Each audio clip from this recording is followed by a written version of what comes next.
No jantar de família, que deveria ser apenas mais uma celebração tranquila, minha filha soltou a bomba de forma impiedosa. A escritura foi assinada. A partir de hoje, esta casa tem um novo dono. E ela não parou por aí. Gritou para todo mundo ouvir, com um tom de voz cortante e cruel. Minha mãe agora é só uma visita aqui. O silêncio foi imediato, brutal, pesado, como se alguém tivesse sugado todo o oxigênio da sala de uma única vez. Os convidados travaram instantaneamente. Garfos ficaram parados no ar, copos pararam no meio do caminho até a boca, e olhares se cruzaram em pânico. Ninguém se mexia. Ninguém respirava. Digam a cidade de vocês aqui nos comentários. Cliquem em se inscrever e preparem-se para a história de hoje. Vamos começar.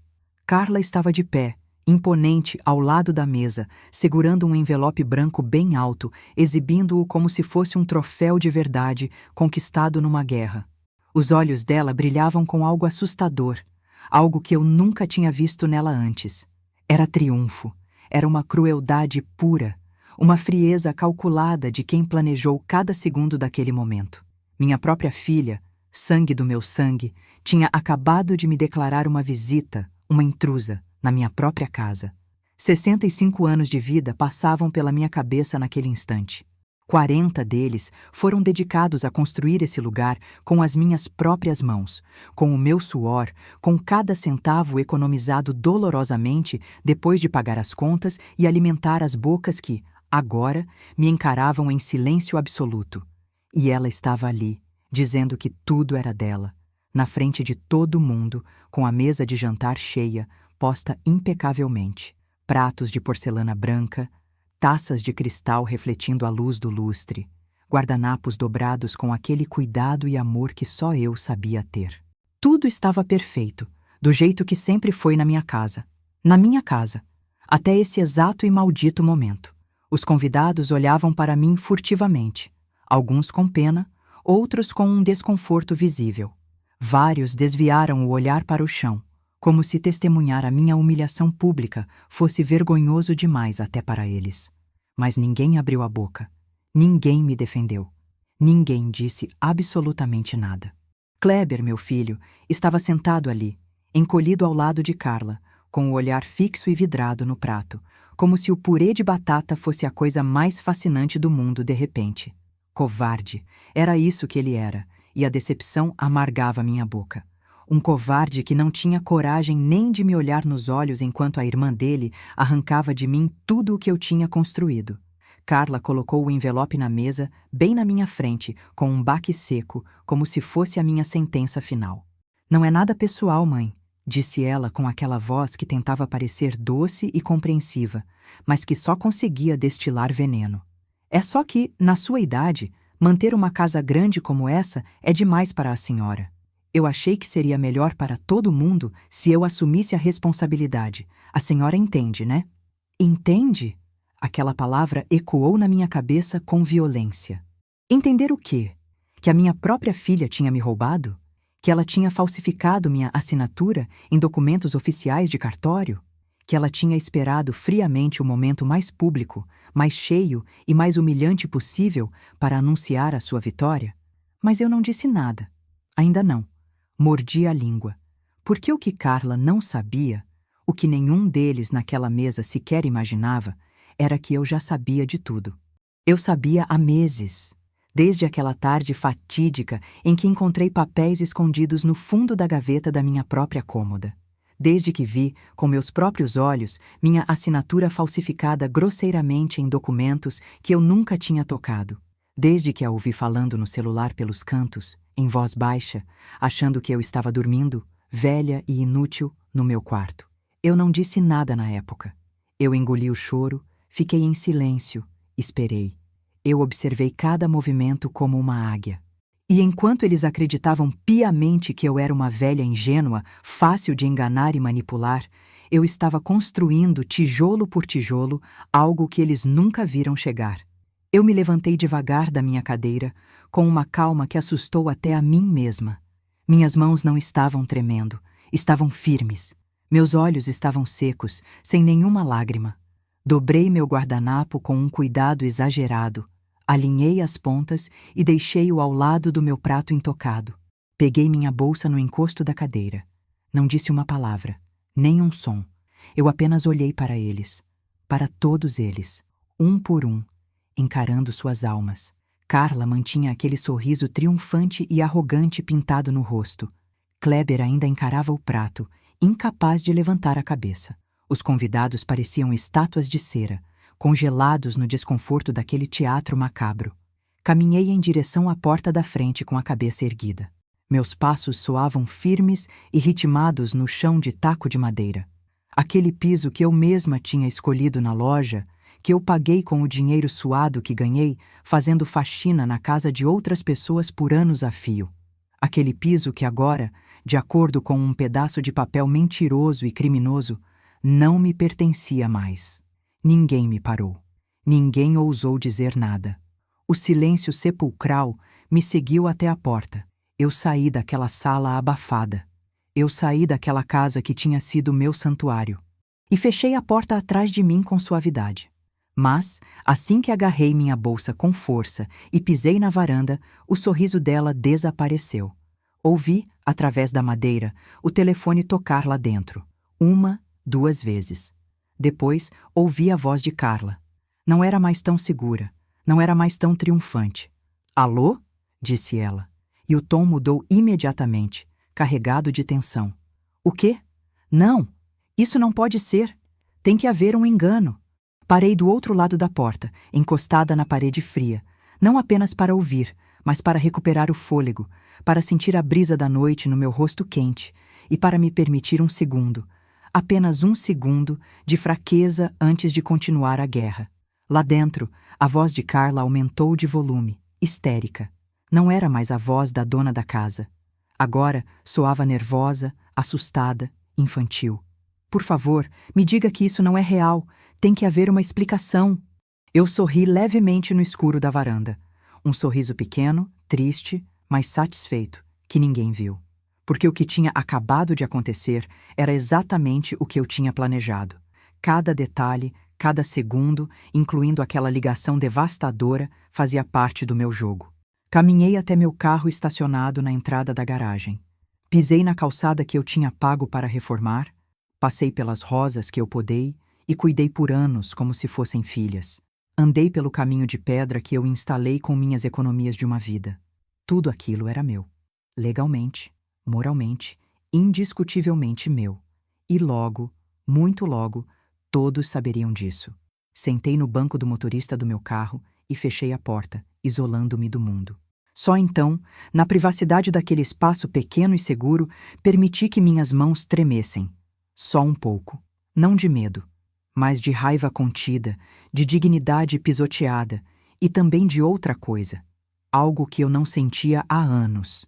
Poder. Tirei meu celular da bolsa com determinação. Disquei o número que eu tinha salvado há semanas e decorei. Tocou 2 vezes. Doutora Mariana Moraes, eu disse, e minha voz saiu calma, firme, irreconhecível. Aqui é Elizabeth Barbosa. Aconteceu. Aconteceu exatamente como planejamos. É hora de prosseguir com a próxima fase, agora. Houve uma breve pausa do outro lado da linha, pesada. A senhora tem certeza, dona Elizabeth? Perguntou a advogada. Uma vez que dermos o próximo passo, não tem volta. O processo será irreversível. Respirei fundo e respondi. Completamente certa, doutora. Eu quero que minha filha saiba, na pele, qual é a sensação de perder tudo. Quero que ela entenda que subestimar uma mulher de 65 anos foi o pior, o maior e o último erro da vida dela. Desliguei o telefone e guardei-o. Encostei a cabeça no volante e respirei fundo, sentindo o cheiro do estofado do carro. 40 anos. 40 anos de trabalho duro para comprar aquela casa. Cada real ganho limpando o chão sujo dos outros, cada hora extra que destruiu minhas costas, cada sacrifício pessoal para que meus filhos pudessem ter um teto decente e seguro sobre suas cabeças. E Carla achou, na sua arrogância, que podia arrancar isso de mim com um papel falsificado e um sorriso cruel? Ela cometeu um erro fatal. Ela achou que eu era fraca. Ela achou que, porque eu tinha 65 anos, porque eu tinha cabelos grisalhos, porque eu andava mais devagar e falava baixo, eu não tinha força para me defender. Ela achou que podia roubar a minha vida e que eu ficaria quieta, obediente, grata por ser visita dela. Pobre Carla. Liguei o carro, o motor roncou suavemente na noite silenciosa. Olhei uma última vez para a janela iluminada da sala de estar. Podia ver sombras se movendo lá dentro, agitadas. Carla provavelmente estava em pânico, andando de um lado para o outro. Kleber provavelmente ainda estava quieto, sentado, inútil como sempre foi. Não importava mais. Logo, tudo desabaria sobre as cabeças deles, porque durante meses, enquanto Carla me tratava como um estorvo, como um fardo velho, enquanto ela planejava friamente roubar minha casa, eu estava construindo o caso perfeito, a armadilha perfeita para destruí-la. Eu tinha tudo: fotografias nítidas dos documentos falsificados, gravações de áudio das conversas dela tramando o golpe, laudos de peritos respeitados confirmando que minha assinatura tinha sido falsificada grosseiramente.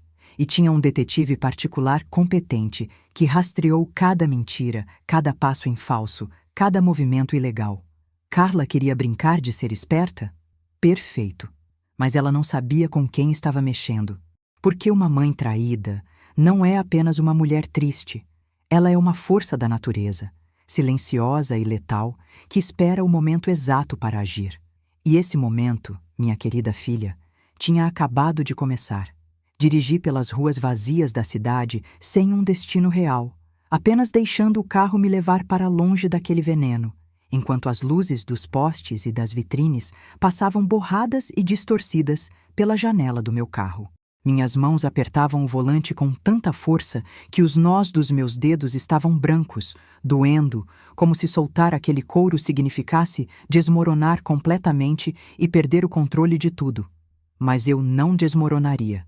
Não agora, e certamente não depois de tudo o que planejei com tanto cuidado. A humilhação de alguns minutos atrás ainda queimava no meu peito como brasa viva. A voz de Carla ecoava na minha cabeça repetidamente, num loop torturante. Minha mãe agora é só uma visita aqui. Aquelas palavras cruéis, aquela frieza absoluta, como se eu fosse um objeto velho e quebrado que ela pudesse descartar na calçada quando bem entendesse. Mas o que ela não sabia, o que nenhum deles naquela sala sequer desconfiava, era que eu estava me preparando, dia após dia, para esse exato momento há meses. Parei o carro em um sinal vermelho e o brilho da luz vermelha iluminou o painel. Respirei fundo 1, 2, 3 vezes, tentando acalmar as batidas descompassadas do meu coração. Fechei meus olhos por um instante e me forcei a lembrar, a voltar no tempo, para o momento exato em que tudo começou, para aquele instante fatídico em que a venda caiu dos meus olhos e percebi que minha própria filha estava me traindo. Foi há 6 meses, numa tarde quente de abril. Eu tinha ido ao supermercado fazer as compras da semana e voltei mais cedo do que o esperado porque, cabeça de vento, tinha esquecido minha lista de compras em cima da mesa. A casa estava quieta quando entrei, ou pelo menos eu achava que estava. Subi as escadas em direção ao meu quarto e, ao passar pelo corredor, ouvi vozes abafadas vindo do escritório. A porta estava apenas encostada, ligeiramente entreaberta. Eu me aproximei devagar, pé ante pé, pisando leve no taco para não fazer barulho. Não sei exatamente por que fiz isso. Talvez instinto de mãe, talvez uma premonição ruim. Algo no tom daquelas vozes me fez parar, me fez prender a respiração e ouvir. Era Carla. Ela estava falando no celular. A voz dela parecia animada, elétrica, quase eufórica, como se estivesse comemorando um prêmio. Estou te dizendo, vai funcionar, ela dizia, rindo baixo. Ela não desconfia de nada. É perfeito.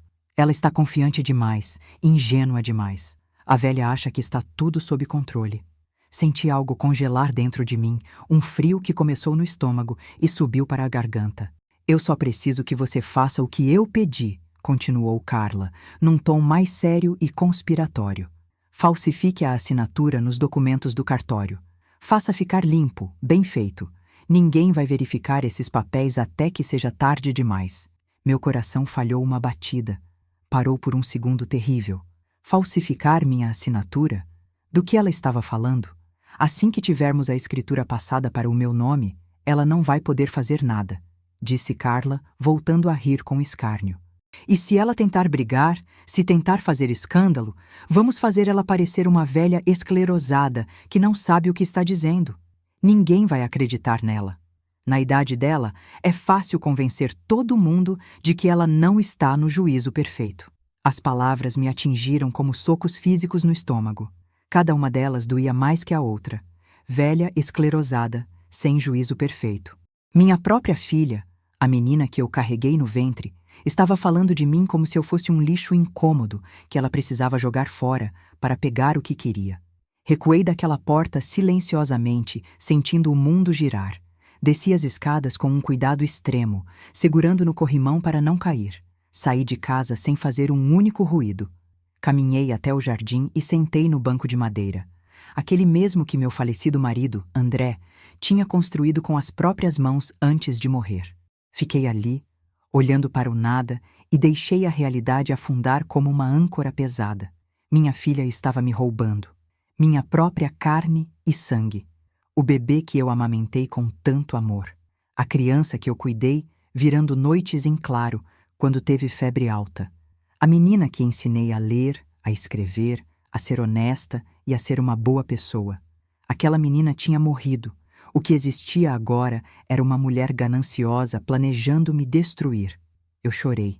Chorei ali no jardim, sozinha, chorei como não chorava desde o dia da morte de André. Mas depois das lágrimas, depois de soluçar até perder o fôlego, veio algo diferente. Algo mais frio, mais duro, mais calculado. Veio a raiva. Não a raiva explosiva que grita e quebra pratos na parede. Não a raiva descontrolada, mas a raiva que pensa, que planeja, que espera o momento perfeito para atacar como uma cobra. Sequei minhas lágrimas com as costas das mãos. Levantei daquele banco e tomei uma decisão irrevogável. Se Carla queria jogar sujo, tudo bem. Eu aceitava o jogo, mas eu jogaria de forma muito mais inteligente. Naquela mesma tarde, fui direto ao banco. Fiz cópias autenticadas de todos os documentos relacionados à casa. Escrituras originais, comprovantes de pagamentos de décadas atrás, carnês de IPTU antigos, tudo, absolutamente tudo que provava que aquela propriedade era minha e somente minha. Aluguei um cofre em meu nome em outra agência bancária, um lugar onde Carla nunca, jamais pensaria em procurar. Depois, fiz o que parecia cena de filme. Contratei um detetive particular.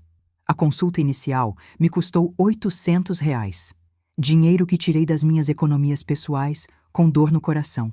Sentei no escritório dele, expliquei a situação com a voz trêmula, mas firme.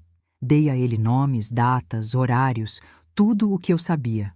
Dona Elizabeth, disse o detetive, um homem sério na casa dos 50 anos, com um olhar de quem já viu de tudo na vida.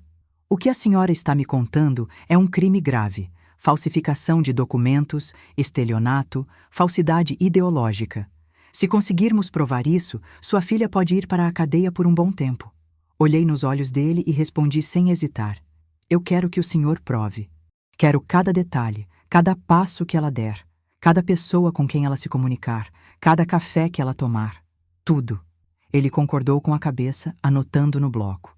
Vai custar cerca de R$ 5.000 pelo serviço completo de investigação. A senhora está disposta a pagar isso? R$ 5.000. Era quase tudo que me restava na minha poupança.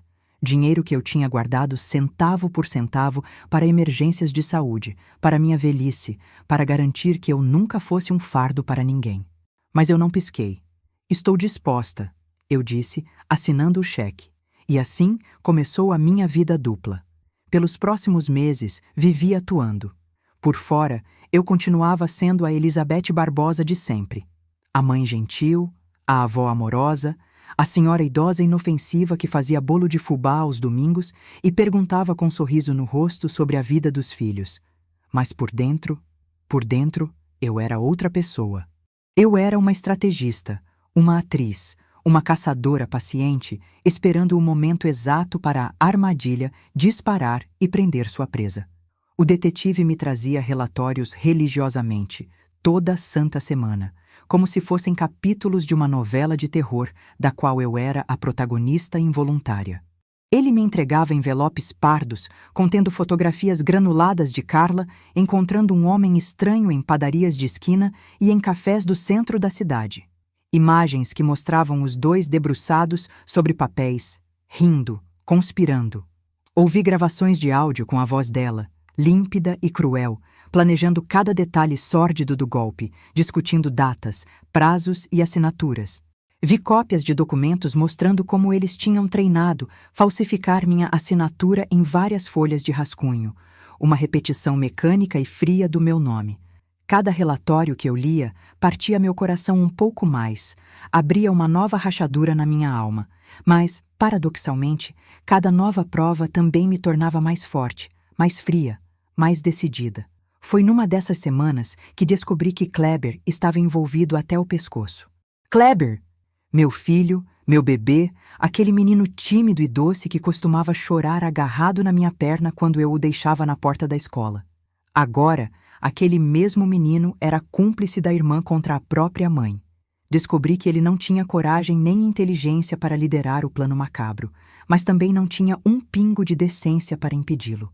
Ele sabia de tudo. Ele lia as mensagens no grupo deles, ele ouvia os áudios, e ele apenas ficava quieto, concordando com a cabeça, lavando as mãos. E o silêncio, eu aprendi da maneira mais dolorosa possível, é apenas uma outra forma, talvez a mais covarde, de traição. Também descobri, através da investigação financeira detalhada, o verdadeiro motivo de tudo aquilo: dívidas. Carla tinha dívidas enormes, impagáveis. Cartões de crédito estourados no limite, empréstimos pessoais com juros abusivos que ela não conseguia pagar, o nome sujo na praça. Ela estava vivendo uma vida de aparências, muito além das suas possibilidades, há anos, comprando roupas de marca, jantando em lugares caros, trocando de carro, tudo para impressionar pessoas com quem ela, no fundo, nem se importava. E agora, a conta tinha chegado. E ela precisava de dinheiro vivo desesperadamente. Minha casa, meu único patrimônio, valia aproximadamente R$600 mil no mercado atual. Se ela conseguisse passar a escritura para o nome dela, o plano era simples e devastador. Ela poderia vendê-la rapidamente ou hipotecá-la no banco para pegar um empréstimo alto e pagar as dívidas dela. E eu, a mãe dela, a mulher que deu a vida por ela, seria apenas o sacrifício necessário, o dano colateral para o resgate financeiro dela. Era patético. Era nojento. Um dia, o detetive chegou ao nosso encontro com algo a mais na pasta. Algo que mudou o jogo definitivamente. Dona Elizabeth, disse ele com um tom grave, me entregando um envelope mais grosso. Encontramos isso. É a prova final. É uma cópia do documento que eles deram entrada no cartório ontem. Abri o envelope com as mãos trêmulas. Lá estava. O documento fraudulento de transferência de imóvel. No final da página, sobre a linha pontilhada, estava a minha suposta assinatura. Mas não era minha assinatura. Era uma imitação grosseira, tremida, feita por mãos alheias. Contratei um perito grafotécnico independente, continuou o detetive, e ele já emitiu um laudo preliminar. Ele pode testemunhar em qualquer tribunal deste país que essa assinatura não é sua, que é uma falsificação evidente. Ele fez uma pausa e puxou outro papel. Também descobrimos outra fraude neste mesmo documento. O funcionário do cartório, o escrevente que supostamente reconheceu a firma e validou o documento, não existe mais. O selo de autenticação é falso, roubado. Eles usaram o nome e o carimbo de um tabelião que morreu há 3 anos. É uma fraude completa, do início ao fim. Senti algo acender dentro do meu peito, uma chama que não queimava de dor, mas de justiça. Não era mais apenas raiva, agora era certeza absoluta. Eu tinha a faca e o queijo na mão. Eu tinha tudo o que precisava para destruir aqueles que tentaram me destruir. O que devo fazer agora? Perguntei, fechando o envelope. A senhora precisa de um advogado criminalista, ele respondeu prontamente. Um muito bom. Eu conheço a pessoa certa. O nome dela é Doutora Mariana Moraes. Ela é especialista em casos de fraude familiar e patrimonial. Uma tubarão no tribunal. Se alguém pode ajudar a senhora a reverter isso e colocar os culpados na cadeia, é ela. Entrei em contato com a doutora Mariana Moraes naquela mesma semana. Marquei um horário e fui ao escritório dela. Ela era uma mulher imponente, na casa dos 40 anos, com um olhar inteligente, analítico e uma voz firme que transmitia segurança. Coloquei tudo sobre a mesa dela. Cada documento, cada fotografia comprometedora, cada pendrive com gravações. Ela revisou tudo em silêncio absoluto por quase 1 hora, apenas virando as páginas e fazendo anotações rápidas. Então, ela tirou os óculos e me olhou diretamente nos olhos. Dona Elizabeth, começou ela, a senhora tem um caso sólido, muito sólido. É raro ver provas tão contundentes antes mesmo de abrir o processo. Mas preciso fazer uma pergunta muito importante e quero que a senhora pense bem antes de responder. A senhora está realmente preparada para as consequências disso? Se seguirmos em frente, sua filha vai ser presa. Seu filho pode ser processado criminalmente. Isso vai destruir sua família, vai expor todos vocês. Não tem volta. Olhei para ela, lembrando de todas as mentiras, de todo o desdém.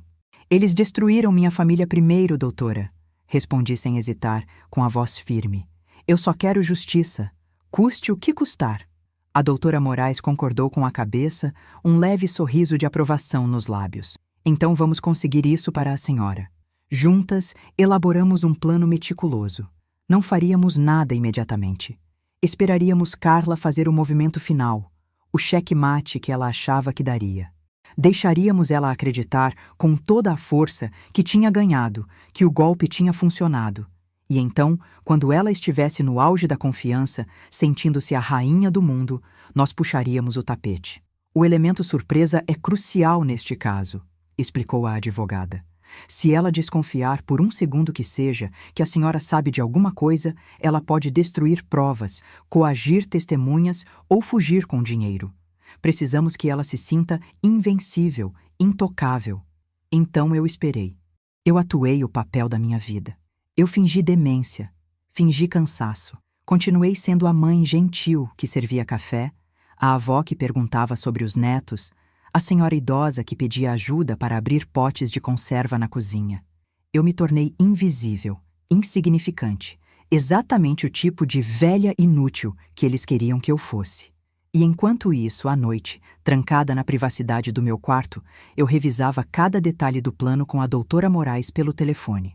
Cada movimento, cada cenário possível, cada data. Até que chegou esta noite. O jantar de Natal. O momento que Carla, na sua arrogância, escolheu para o grande anúncio, para a minha humilhação pública final. Eu sabia que estava vindo. O detetive tinha me avisado dias antes. Carla queria um palco, queria plateia. Ela queria testemunhas para a sua vitória. Ela queria que todos vissem ela tirando tudo de mim. E eu dei isso a ela. Dei exatamente o palco que ela queria, para que a queda fosse ainda maior. Agora, sentada no banco do motorista do meu carro, estacionada numa rua deserta, com o celular ainda quente na minha mão depois de falar com a doutora Moraes, senti algo estranho invadir meu peito, algo que eu não sentia há meses, talvez há anos. Paz. Não era a paz da resignação, da derrota ou do esquecimento. Era a paz gelada de alguém que sabe que a justiça está a caminho, que a engrenagem foi acionada e não pode mais ser parada. Era a paz do caçador que armou a arapuca perfeita e agora só precisa esperar, com paciência infinita, que a presa dê o passo fatal. Liguei o carro novamente, o som do motor quebrando o silêncio da noite, e respirei fundo. Eu não voltaria para aquela casa esta noite. Não podia. O ar lá dentro estava contaminado pela traição. Eu já tinha me prevenido e reservado um quarto num hotel simples, mais limpo, do outro lado da cidade. Um lugar neutro onde eu poderia pensar, onde eu poderia descansar a cabeça sem sentir o peso das paredes da minha própria casa me esmagando. Porque amanhã, a verdadeira batalha começaria. E dessa vez, eu não seria a vítima. Eu teria todas as armas apontadas para eles. O quarto do hotel era pequeno, quase espartano. Uma cama de solteiro, encostada na parede com lençóis brancos engomados, uma escrivaninha de madeira gasta pelo tempo e uma janela estreita com vista para uma rua mal iluminada por postes amarelados. Nada de luxo, nada desnecessário. Apenas um refúgio. Sentei na beira da cama, sentindo o colchão ceder sob meu peso. Minhas mãos ainda tremiam levemente, não mais de medo, mas de uma descarga de adrenalina que demorava a passar, de anos de emoções reprimidas, de sapos engolidos, que agora ameaçavam transbordar pelos meus olhos. Olhei para o visor do meu celular, que piscava insistentemente. 3 chamadas perdidas de Kleber. 2 mensagens de texto de Carla no WhatsApp. Não as abri. Não toquei na tela. Ainda não. Eles não mereciam minha atenção agora. Primeiro, eu precisava lembrar. Precisava voltar ao começo de tudo para entender como, em nome de Deus, tínhamos chegado a esse ponto de ruptura. Fechei meus olhos cansados, encostei a cabeça na parede fria e deixei minha memória me levar para longe daquele quarto de hotel. Tudo começou 40 anos atrás. Eu tinha apenas 25 anos, cheia de sonhos e ingenuidade. Tinha acabado de me casar com André, um homem bom, honesto, trabalhador, que ganhava a vida numa fábrica de móveis. Vivíamos apertados num apartamento alugado de 2 quartos, num bairro barulhento onde os gritos dos vizinhos atravessavam as paredes finas como papel. Carla nasceu 1 ano depois do casamento. Kleber veio 2 anos depois dela. Eram 2 crianças lindas, saudáveis, que encheram minha vida de um propósito que eu desconhecia, mas também trouxeram o peso da responsabilidade e da preocupação. Aquele apartamento minúsculo ficou sufocante. Era pequeno demais, barulhento demais, instável demais para criar uma família com dignidade.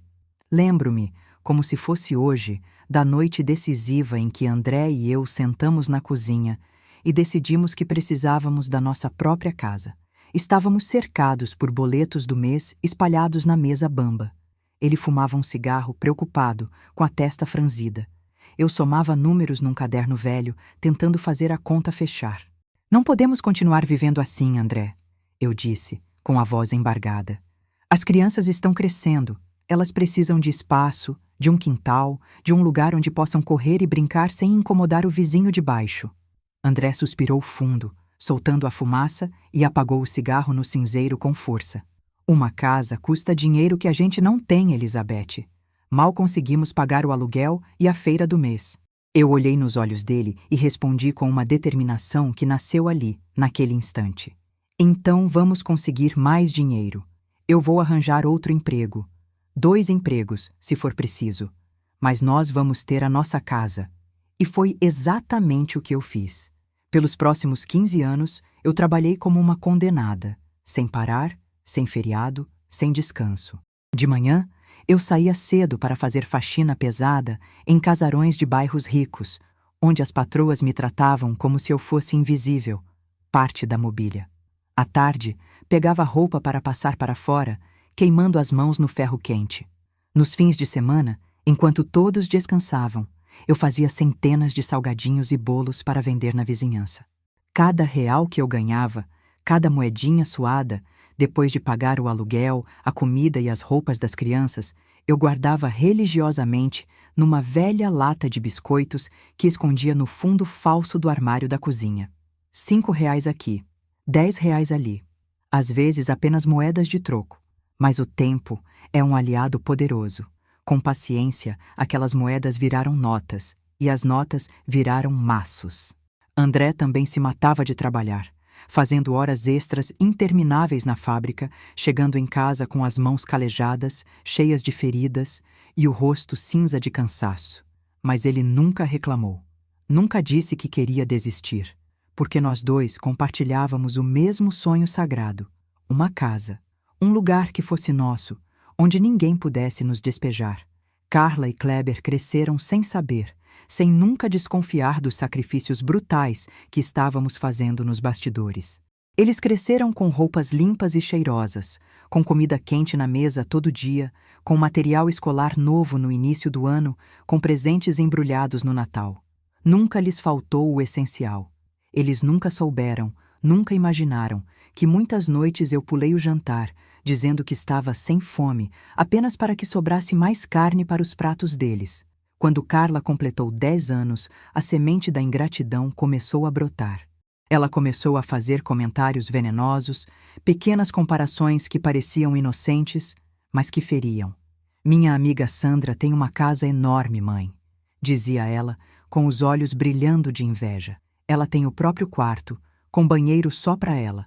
Por que a gente não tem algo assim? Por que a gente mora nesse lugar feio? Eu engolia seco e explicava com paciência. Porque custa muito dinheiro, filha, mas estamos economizando. Um dia, eu prometo, teremos nossa própria casa. Ela bufava, revirava os olhos e cruzava os braços. Todos os meus amigos moram em casas. Só nós moramos neste apartamento horrível. As palavras dela eram como facadas no meu peito, mas ao mesmo tempo serviam de combustível.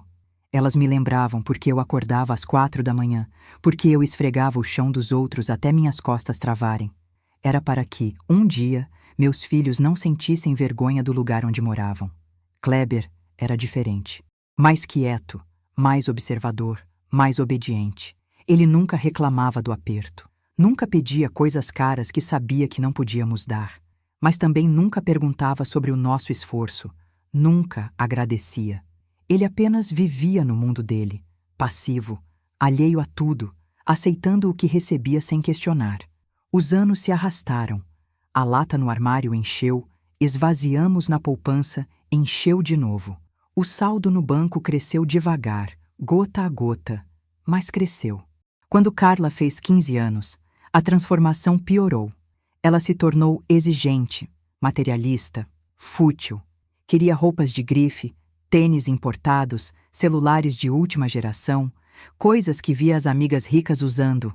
Todo mundo na escola tem celular novo, gritava ela. Por que eu tenho que usar esta porcaria velha? André tentava argumentar. Porque o seu funciona perfeitamente, Carla. Você não precisa de um novo só para se mostrar para os outros. A resposta dela era se trancar no quarto, bater a porta com estrondo e parar de falar conosco por dias. Ela nos punia com o silêncio gelado, com a indiferença, até que nós, pais moles e culpados, cedíamos e parcelávamos o que ela queria em 12 vezes. Foi assim que ela aprendeu a nos manipular, a nos dobrar, com birras, com chantagem emocional, com lágrimas falsas. E nós caíamos sempre. Quando Carla fez 18 anos, o milagre aconteceu. Finalmente, depois de 15 anos de privações, tínhamos o dinheiro para a entrada. Lembro do dia em que fomos visitar a casa na Rua das Magnólias. Era uma casa simples, num bairro tranquilo e arborizado. 3 quartos, 2 banheiros, um quintal modesto onde batia sol. Nada de luxo, mas era sólida, era real. Essa é a casa?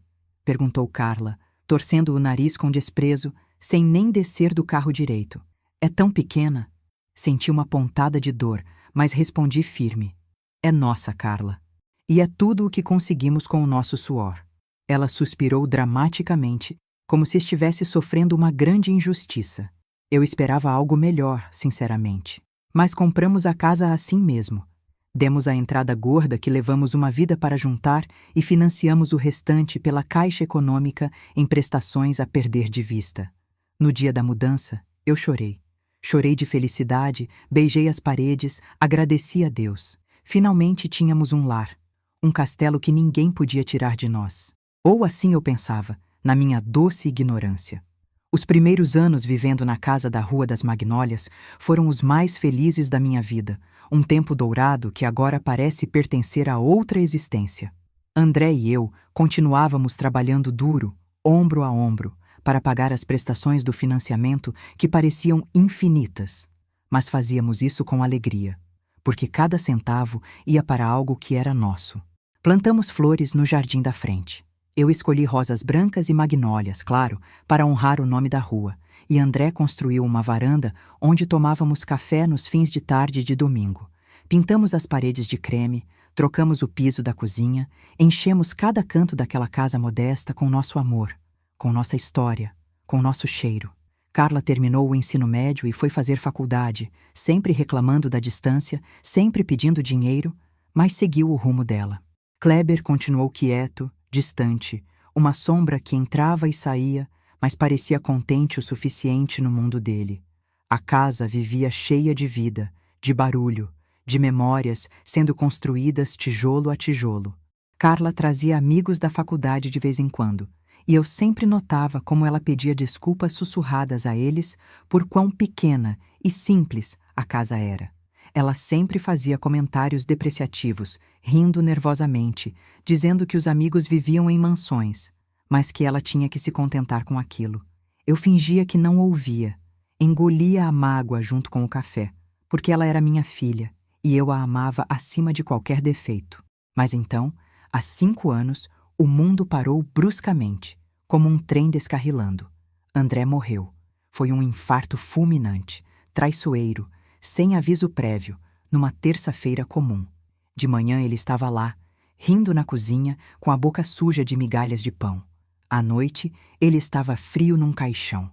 O luto me atingiu como um tsunami. Carla chorou copiosamente no velório, fez cenas dramáticas, desmaiou.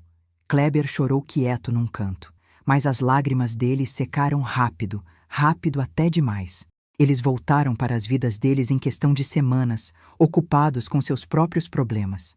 Eu fiquei sozinha naquela casa que de repente parecia enorme e vazia, cercada de silêncio e de fantasmas. O seguro de vida que André pagava com tanto sacrifício serviu para quitar o restante do financiamento habitacional. Finalmente, depois de 20 longos anos, a casa era legalmente, completamente, irrevogavelmente minha. Sem dívidas, sem prestações, sem o medo do banco bater na porta. Achei que isso me daria paz para viver meu luto. E deu, por um breve tempo. Mas foi então que as mudanças sutis no comportamento de Carla começaram a aparecer. Ela passou a visitar a casa com mais frequência do que o normal. No começo, achei que fosse carinho, preocupação com a mãe viúva. Mas logo as conversas mudaram de tom. Ela fazia perguntas estranhas sobre documentos, sobre onde eu guardava a escritura, sobre meu testamento, sobre meus planos para o futuro. Mãe, na sua idade, a senhora devia estar pensando nessas coisas práticas, dizia ela, com um ar de falsa responsabilidade. O que aconteceria com a casa se algo acontecesse com a senhora amanhã? Eu respondia cansada. A casa vai ficar para você e para o Kleber quando eu morrer, Carla. É a lei. É o natural. Mas isso não parecia ser suficiente para a ganância dela. Ela queria mais. Ela queria controle total. Ela queria a casa agora, imediatamente, não num futuro incerto quando eu morresse. Ela começou a mexer nas minhas coisas quando eu ia fazer café, abrindo gavetas, revirando papéis.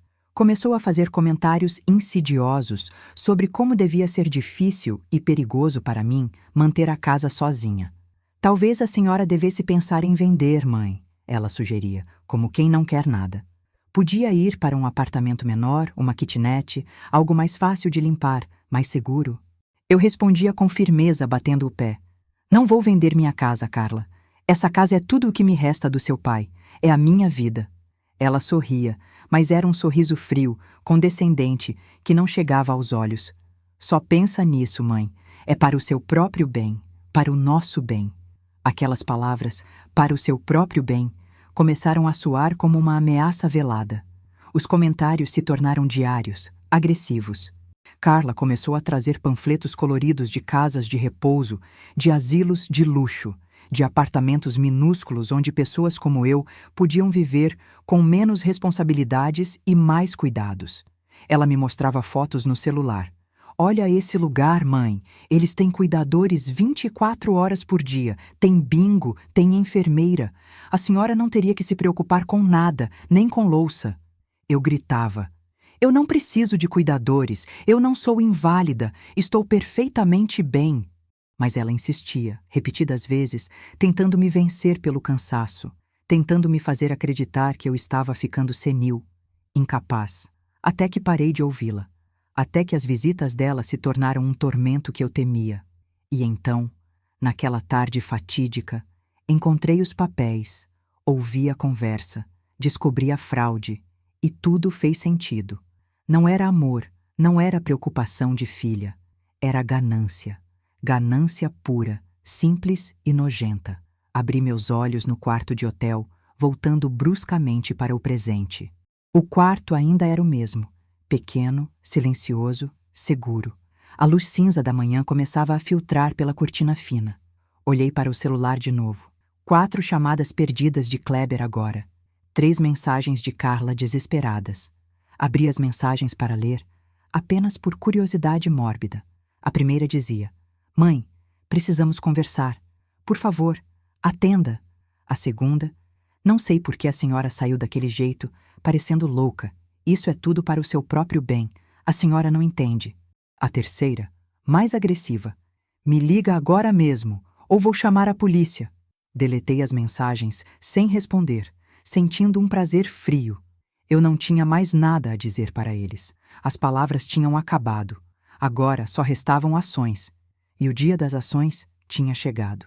Levantei da cama sentindo o corpo doer pela tensão, mas a mente estava clara como cristal. Tomei um banho quente, demorado, lavando o resto da dúvida.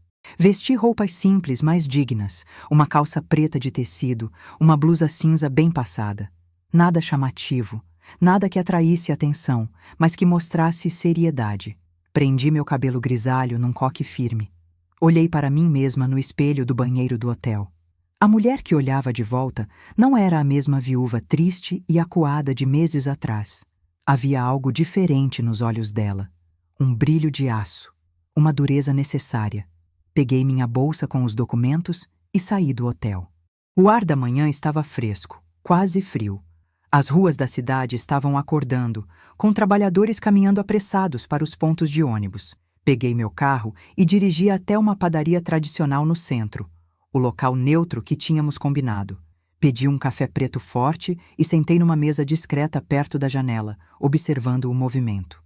10 minutos depois, pontual como um relógio suíço, a doutora Mariana Moraes entrou pela porta.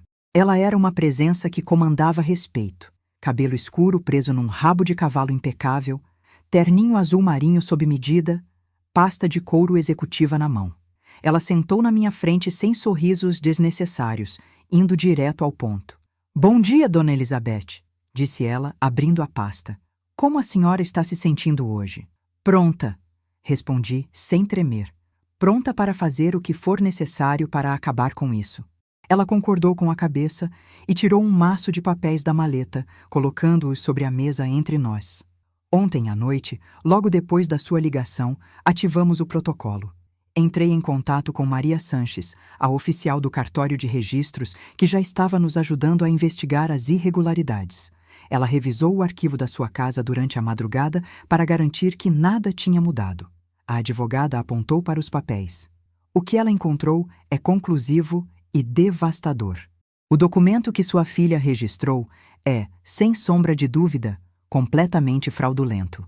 A assinatura do tabelião pertence a um oficial que morreu há 3 anos, como suspeitávamos.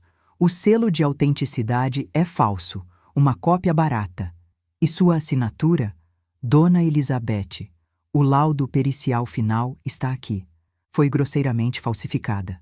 Senti um aperto no peito, uma mistura de alívio por ter a prova e dor por ver a traição materializada em papel. "Maria Sanches está disposta a testemunhar oficialmente", continuou a doutora Moraes. "Ela tem autoridade legal para declarar este documento nulo imediatamente. Isso significa que a suposta transferência de propriedade nunca foi válida juridicamente. A casa ainda é sua, completamente sua." Respirei fundo, sentindo o peso sair das minhas costas. "E a Carla?", perguntei, com a voz mais fria do que eu pretendia. "O que vai acontecer com ela exatamente?" A doutora Moraes me olhou nos olhos com seriedade. Falsidade ideológica, estelionato, uso de documento falso, tentativa de apropriação indébita contra idoso. São crimes graves, Dona Elizabeth. Somando as penas, ela pode pegar de 5 a 8 anos de prisão em regime fechado. Talvez mais, dependendo do humor do juiz e dos agravantes. 8 anos. Minha filha podia passar quase uma década na cadeia. O bebê que eu embalei. Mas aquela mulher de ontem à noite não era meu bebê. Era uma criminosa que riu da minha desgraça. "E o Kleber?", perguntei. "Se conseguirmos provar que ele sabia, ele pode ser processado como cúmplice ou por omissão de socorro e conivência." explicou a advogada. Mas as provas contra ele são mais frágeis. Ele pode escapar com uma pena menor, talvez prestação de serviços à comunidade e uma multa pesada. Mas a ficha dele vai ficar suja para sempre. Preciso que a senhora confirme uma última vez, disse a doutora Moraes, fechando a pasta com um estalo. Uma vez que formos à delegacia agora e registrarmos o boletim de ocorrência com essas provas, não tem mais volta. O Ministério Público vai assumir. Sua filha será presa, algemada, processada. O nome da família vai para os jornais. A senhora tem certeza absoluta? Tomei um gole do meu café que desceu amargo. Lembrei do sorriso de Carla ontem. Doutora, eu disse, pousando a xícara. Minha filha me humilhou. Ela me chamou de visita. Ela tentou me jogar na rua. Então sim, estou completamente certa. Tem mais uma coisa, disse a advogada, baixando o tom de voz. O detetive descobriu algo novo nesta madrugada. Carla já tinha iniciado o processo no banco para dar a sua casa como garantia num empréstimo pessoal de R$300 mil. Ela ia pegar o dinheiro hoje. R$300 mil. Metade do valor da minha vida. Se não agirmos agora, hoje, ela pega esse dinheiro e o banco toma a sua casa, completou a advogada. Fechei os olhos e vi a imagem de André. Vamos à polícia, eu disse. Agora. Saímos da padaria e entramos no carro da doutora Mariana, um sedã preto e discreto que cheirava a couro e ar-condicionado. O trajeto até a delegacia foi feito em silêncio. Um silêncio tenso, carregado de expectativa, onde apenas o som dos pneus no asfalto preenchia o espaço. Quando chegamos ao prédio da Polícia Civil, um edifício cinza e desgastado no centro da cidade, senti um frio na espinha. Nunca, em meus 65 anos de vida honesta, imaginei que entraria num lugar daqueles para denunciar minha própria filha. O ambiente lá dentro era pesado, com luzes fluorescentes que zumbiam e o cheiro constante de café velho e papelada. A doutora Moraes, com sua postura de general, nos guiou pelos corredores até a sala do delegado, um homem calvo e sério que nos atendeu prontamente graças à influência dela. Sentei na cadeira dura de plástico e, pela primeira vez, contei a história oficial em voz alta para uma autoridade. Colocamos as provas na mesa. O laudo pericial da assinatura, as gravações, os documentos falsos. O delegado ouvia atentamente, franzindo a testa, balançando a cabeça em desaprovação. É um caso claro, dona Elizabeth, disse ele, carimbando o boletim de ocorrência com força. Estelionato, falsificação de documento público, associação criminosa. Vamos pedir a prisão preventiva dela e do funcionário do cartório imediatamente. A doutora Moraes interveio. Delegado, temos uma urgência. Ela está tentando um empréstimo bancário hoje usando o imóvel. Precisamos desse BO agora para travar o banco. Com o papel em mãos, a advogada fez uma ligação na minha frente, falando com o departamento jurídico do banco com uma autoridade impressionante. Em 5 minutos, ela desligou e olhou para mim com um leve sorriso. Está feito. O banco foi notificado da fraude. A conta foi bloqueada. Ela não vai conseguir sacar um centavo hoje. O sangramento parou. Respirei aliviada, sentindo as lágrimas quererem vir, mas as segurei. Agora, disse a doutora Moraes, enquanto saíamos da sala do delegado. Temos o mandado de prisão sendo expedido. Em vez de mandar a polícia bater na porta da sua casa e fazer um espetáculo na vizinhança, o que poderia dar chance de fuga ou destruição de provas lá dentro, sugiro que a gente a traga até nós. Um ambiente controlado. Ela explicou o plano. Chamaria Carla ao escritório dela em 2 dias, sob o pretexto de assinar uma papelada final para liberar o dinheiro do empréstimo que o banco travou por burocracia. Carla viria correndo, gananciosa como estava. E lá, a polícia estaria esperando. Concordei. Era o fim digno para uma história sórdida. A advogada foi para o tribunal agilizar os papéis e eu fiquei ali, no centro da cidade, com tempo livre e um coração pesado. Caminhei sem rumo pelas calçadas movimentadas, vendo pessoas apressadas, casais de mãos dadas, mães com filhos. A vida continuava normal para todos, enquanto a minha tinha virado de cabeça para baixo. Meus pés, quase por vontade própria, me levaram até uma pequena floricultura na esquina. O cheiro de terra molhada e flores frescas me abraçou assim que entrei. Um cheiro de vida e de morte. Havia baldes e mais baldes de flores coloridas, gérberas, lírios, cravos.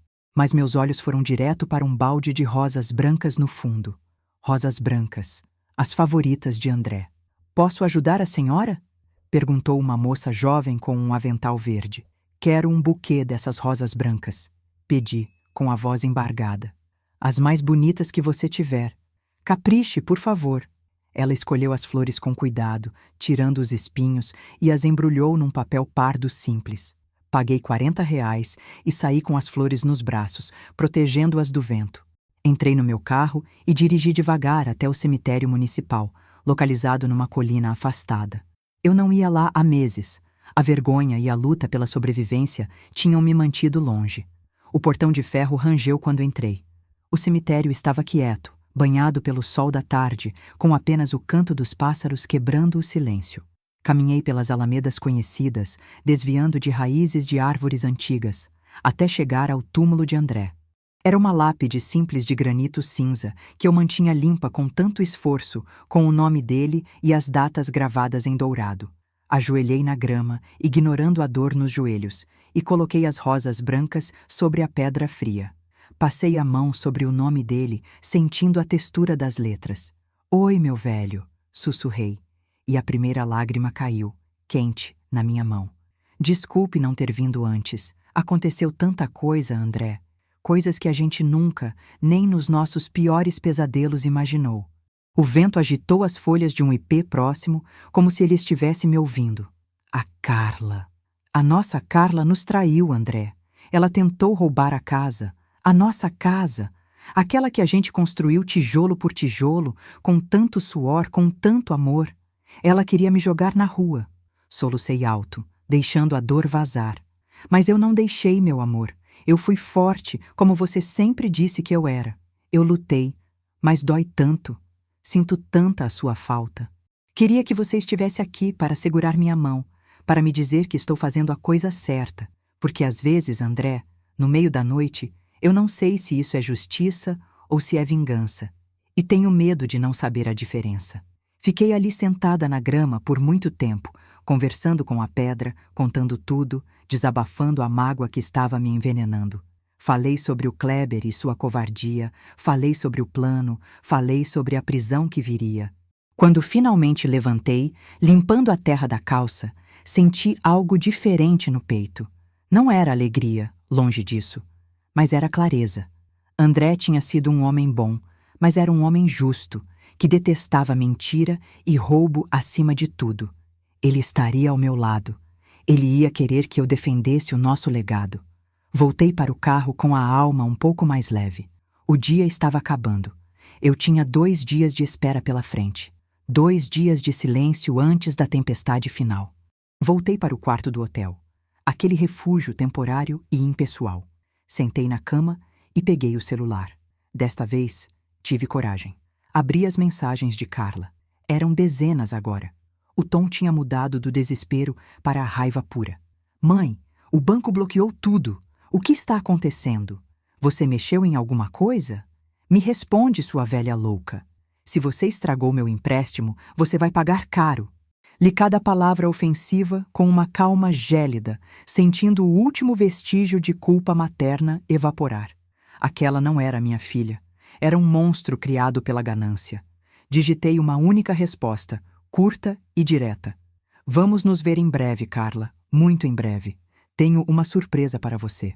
Enviei a mensagem e desliguei o aparelho. Deitei na cama, olhando para o teto mofado. Em 2 dias, tudo acabaria. Em 2 dias, minha filha aprenderia a lição mais dura da vida dela. Nunca subestime uma mãe que defende seu ninho. E eu estaria lá, de pé, para ver a queda. Os 2 dias de espera se arrastaram como se o tempo tivesse decidido parar por capricho, cada minuto pesando como 1 hora, cada hora como um dia interminável. Mas, finalmente, a quinta-feira chegou. Eram 9 horas da manhã em ponto e eu já estava sentada no escritório da doutora Mariana Moraes, acomodada numa daquelas cadeiras giratórias de couro numa sala de reuniões moderna, cercada por paredes de vidro que davam para a cidade lá fora. Minhas mãos descansavam no meu colo, entrelaçadas e firmes, sem tremer. embora meu estômago estivesse dando nós apertados. A doutora Moraes estava de pé perto da janela, conversando em voz baixa e profissional com 2 policiais civis à paisana. Um homem alto e uma mulher de olhar atento, ambos vestidos de forma discreta para não levantar suspeitas. Ela vai chegar a qualquer minuto, disse a advogada, conferindo o relógio de pulso dourado. Eu disse a ela que precisávamos apenas reconhecer firma de uns últimos papéis burocráticos para liberar o dinheiro. Ela acha que é só uma formalidade chata antes de colocar a mão na grana. Senti um frio na barriga, uma mistura elétrica de ansiedade e pavor, como a sensação de estar na beira de um precipício, sabendo que o salto é inevitável. A senhora está pronta para isso, Dona Elizabeth? Perguntou a advogada, virando-se para mim com preocupação genuína no olhar. Sim, respondi, e minha voz saiu surpreendentemente forte no ar condicionado da sala. 10 minutos depois, o interfone tocou. Ouvi a porta da recepção abrir, o som de saltos batendo no piso, vozes abafadas, passos confiantes no corredor. E então, a porta da sala de reuniões se abriu. Carla entrou como se fosse a dona do lugar, com um sorriso de orelha a orelha que mostrava todos os dentes. Ela estava toda arrumada, maquiada, cabelo escovado, usando um vestido novo que provavelmente comprou no crédito. Parecia alguém que tinha acabado de ganhar na loteria. Mas o sorriso dela morreu instantaneamente, congelando no rosto, no momento exato em que os olhos dela encontraram os meus. Mãe, disse ela, travando na porta confusa. O que a senhora está fazendo aqui? Não respondi. Apenas a encarei, séria, imóvel, deixando o silêncio pesar. Dona Carla, por favor, sente-se, disse a doutora Moraes com uma voz de comando, apontando para a cadeira vazia na minha frente. Carla olhou em volta desconfiada. Os olhos dela bateram nos 2 estranhos parados no canto da sala, os policiais, e a expressão dela mudou de confusão para medo. A arrogância começou a derreter como gelo no sol. O que está acontecendo aqui? Perguntou ela, com a voz subindo uma oitava, nervosa. Doutora, a senhora disse que era só para assinar uns papéis. Quem é essa gente? Sente-se, por favor, repetiu a advogada, num tom que não admitia recusa. Carla sentou devagar, na ponta da cadeira, pronta para correr. As mãos dela começaram a tremer sobre a mesa. A doutora Moraes abriu uma pasta preta na mesa com calma deliberada. Tirou vários documentos e os espalhou na frente de Carla. Dona Carla, estes são os documentos que você apresentou no cartório há 3 semanas, transferindo a casa da Rua das Magnólias para o seu nome.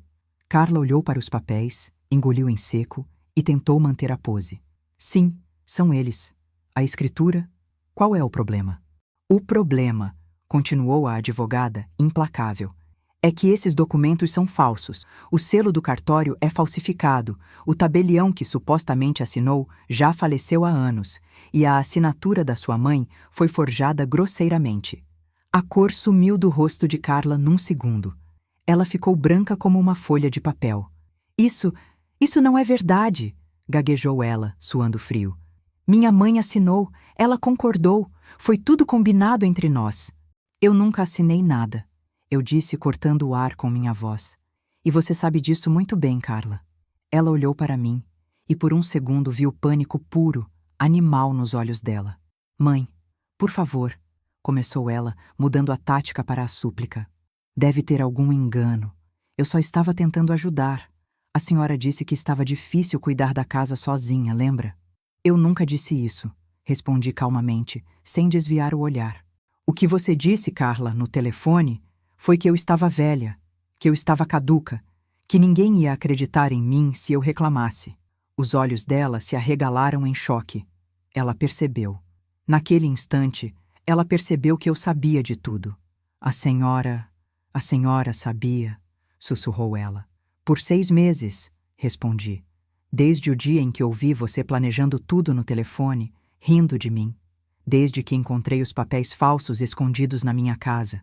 Eu sabia cada passo que você dava, cada mentira que contava, e eu esperei. Eu esperei você cair na sua própria armadilha. Carla levantou de repente, derrubando a cadeira para trás com um barulho alto. Isso é ridículo, gritou ela, desesperada. Aquela casa devia ser minha, sou sua filha. Eu trabalho, tenho contas para pagar, preciso desse dinheiro. E por isso você decidiu me roubar? Eu disse, levantando-me devagar. Por que suas dívidas, sua vida de aparências, eram mais importantes que sua mãe? A senhora não entende, gritou ela com ódio nos olhos. Minha vida inteira vendo meus amigos terem tudo e eu nada. Aquela casa velha é a única coisa que vale alguma coisa naquela família miserável, e a senhora está lá, sozinha, desperdiçando o dinheiro. Aquela casa, eu disse, com a voz tremendo de raiva contida. Eu comprei com 40 anos de trabalho, limpando privada dos outros, fazendo salgadinho de madrugada, deixando de comer carne para você comer filé. E você acha que estou desperdiçando só porque não está na sua mão para você torrar? Carla abriu a boca para gritar mais insultos, mas a doutora Moraes fez um sinal discreto. Os 2 policiais deram um passo à frente, saindo das sombras. Carla Barbosa, disse o policial homem, mostrando o distintivo. A senhora está presa em flagrante pelos crimes de estelionato, falsidade ideológica e tentativa de apropriação indébita. A senhora tem o direito de permanecer calada. Carla recuou até encostar na parede de vidro, encurralada. Não! Gritou ela chorando. Mãe, por favor, fala para eles que é mentira, fala que é engano. Não deixa eles me levarem. Caminhei até ela e ficamos cara a cara. Olhei naqueles olhos maquiados, borrados de lágrimas, aqueles olhos que um dia foram da minha menininha doce. Carla, eu disse, baixo, apenas para ela ouvir. Você teve chance de falar a verdade. Teve meses. Mas você escolheu isso. Escolheu mentir, roubar, trair. Agora aguenta. Por favor, mãe, ela implorava, agarrando meu braço. Sou sua filha, sua única filha. Soltei meu braço com firmeza. Minha filha morreu no dia em que decidiu me roubar e me chamar de velha inútil, respondi. O que eu vejo aqui na minha frente é uma criminosa. Os policiais a pegaram pelos braços e a algemaram com as mãos nas costas. O clique das algemas soou definitivo. Ela chorava, esperneava, gritava, Mãe, mãe, me perdoa! Mas eu não disse mais nada. Virei as costas e olhei pela janela enquanto levavam ela. Os gritos foram sumindo pelo corredor, abafados pela porta que se fechou. E então, silêncio. Fiquei ali na sala, sozinha com a advogada. Minhas pernas, que estavam firmes até agora, bambearam. Sentei de volta na cadeira, exausta. A senhora está bem, dona Elizabeth? Perguntou a advogada, colocando a mão no meu ombro. Sim, respondi, respirando fundo. Estou bem. E era verdade. Pela primeira vez em 6 meses, o peso tinha sumido. Eu estava leve. Saí do escritório com o sol do meio-dia batendo no meu rosto. A cidade continuava igual, indiferente ao meu drama, mas para mim, o ar parecia mais limpo. Sentei num banco de praça ali perto. Precisava de 1 minuto antes de ir para casa. Meu celular vibrou no bolso. Era uma mensagem de Kleber. Mãe, soube da Carla. A polícia ligou. Precisamos conversar urgente. Isso é um erro terrível. A senhora tem que retirar a queixa agora. É sua filha. Somos família. Li a mensagem, senti um nojo profundo e apaguei sem responder. Kleber não merecia resposta. Não depois de ser cúmplice. Não depois da covardia. Levantei e fui para o meu carro. Mas antes de entrar, tomei a decisão final. Não ia voltar para o hotel. Era hora de voltar para casa. Para a minha casa. O caminho de volta foi estranho. Eu conhecia cada buraco daquela rua, mas parecia tudo novo, reconquistado. Quando entrei na Rua das Magnólias, meu coração acelerou. Lá estava ela. Minha casa com o jardim que eu plantei, brilhando ao sol. Estacionei e fiquei olhando para o portão por um longo tempo. Saí do carro e peguei minhas chaves. Tentei abrir o portão social, mas a chave não entrou. Claro, Carla tinha trocado o segredo da fechadura para me trancar para fora. Mas eu tinha me prevenido. Tinha chamado um chaveiro de confiança antes de ir para o escritório. Ele já estava me esperando sentado na calçada com a maleta de ferramentas. Mostrei a escritura original e meus documentos. Ele abriu a porta em 2 minutos e trocou o miolo. Entrei. O silêncio me recebeu, denso, poeirento. Caminhei pela sala devagar. Carla tinha mudado as coisas de lugar. Tinha tirado os porta-retratos da estante como se quisesse apagar minha história dali. Fui até a prateleira onde ficava a foto do meu casamento com André. Tinha sumido. Subi as escadas para o meu quarto com o coração na boca. Abri a porta e levei um choque físico. Carla tinha limpado meu quarto. Minha cama tinha sumido. Minha cômoda antiga também. Minhas roupas, meus sapatos, meus terços, minhas lembranças de uma vida inteira. Estava tudo enfiado de qualquer jeito em caixas de papelão empilhadas no canto, lacradas com fita adesiva barata, como se eu fosse lixo, como se eu já tivesse morrido. Sentei no chão de taco nu, abracei meus joelhos e chorei. Chorei de raiva, de indignação, por ter sido tratada daquele jeito na casa que eu construí. Mas também chorei de alívio, porque tinha acabado. Ninguém mais ia me tirar dali. Ouvi um carro chegando lá fora e a campainha tocou insistentemente. Sequei o rosto na manga da blusa e desci. Era Helen, minha vizinha de muro e amiga de fé de 30 anos. Ela estava parada no portão com umas sacolas de mercado e uma cara de preocupação.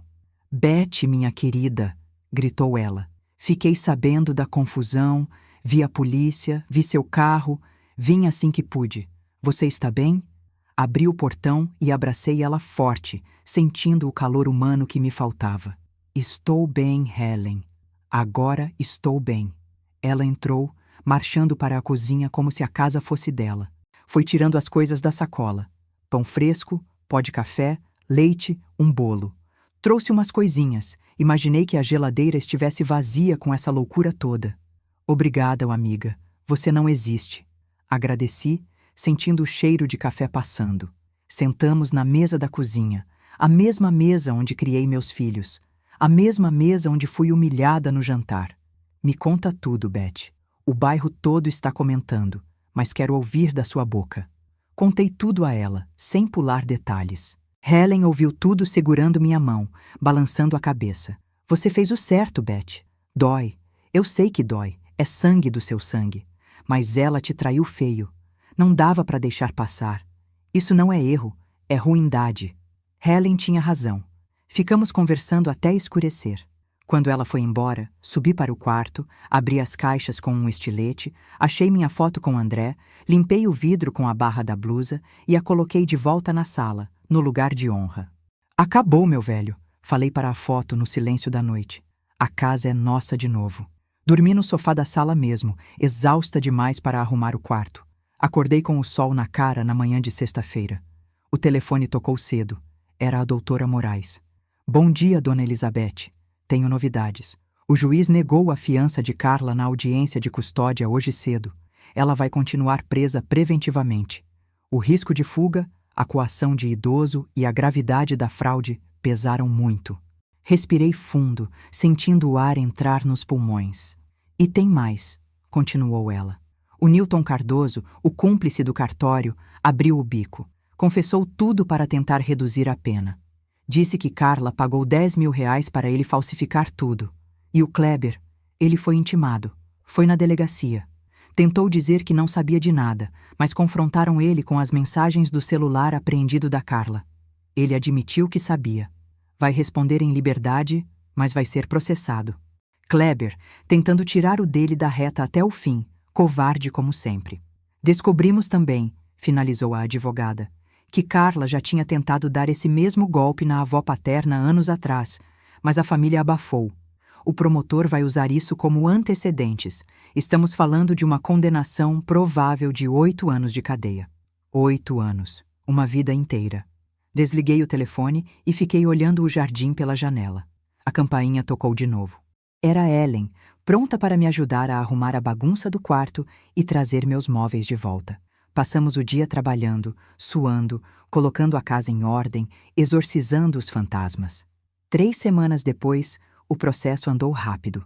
Recebi ligações de parentes distantes, gente que eu nem lembrava que existia, pedindo para eu ter coração, dizendo que mãe perdoa tudo. Mandei todos cuidarem da própria vida e desliguei na cara. Kleber tentou vir aqui uma noite, bêbado, chorando no portão. Chamei a polícia e ele saiu correndo. Nunca mais apareceu. O julgamento final saiu meses depois. Tive que ir depor, encarar Carla no banco dos réus, algemada, magra, sem maquiagem, sem aquela arrogância toda. Foi difícil, doeu na alma, mas falei a verdade. A sentença foi dura. Carla pegou 8 anos de prisão em regime fechado. Kleber pegou 2 anos de prestação de serviços comunitários e ficou com a ficha suja para sempre. Já faz 6 meses desde aquele dia. A casa está linda de novo. Plantei mais rosas no jardim. Ellen vem aqui toda tarde tomar café e fofocar. A doutora Moraes virou minha amiga. Me chama para almoçar de vez em quando. Entrei num grupo de apoio na igreja para idosos que sofreram golpes financeiros da família e percebi que não estou sozinha, que isso é mais comum do que a gente imagina. Recebi uma carta de Carla da prisão mês passado. Papel pautado, letra tremida. Pedia perdão. Dizia que aprendeu a lição, que estava sofrendo. Li a carta 2 vezes, dobrei e guardei no fundo de uma gaveta. Não respondi. Quem sabe um dia, daqui a alguns anos, eu responda. Mas hoje não. Minha casa não é só tijolo e cimento. É minha história, é meu suor. É a prova de que a gente envelhece, mas não precisa ficar burra nem submissa. Olho no espelho hoje e vejo uma mulher forte, resiliente. As rugas estão aqui, os cabelos brancos também, mas o brilho no olho mudou. É o brilho de quem venceu o impossível. Acordo todo dia na minha cama, na minha casa, e agradeço a Deus. A família quebrou, despedaçou, mas eu me consertei. E descobri a duras penas que, às vezes, para salvar o que realmente importa, a gente tem que ter a coragem suprema de cortar o que está podre, mesmo que seja do próprio sangue. Valeu a pena. Agora sou livre. E ninguém, nunca mais, vai tirar o que é meu. Obrigada por me ouvir até aqui. Se tiver gostado da história, compartilhe sua opinião nos comentários. O que faria diferente, de onde está me ouvindo e que nota essa história merece. Fique à vontade para contar a sua também. E não esquece de se inscrever no canal, isso me ajuda a continuar trazendo conteúdos como esse. Até a próxima!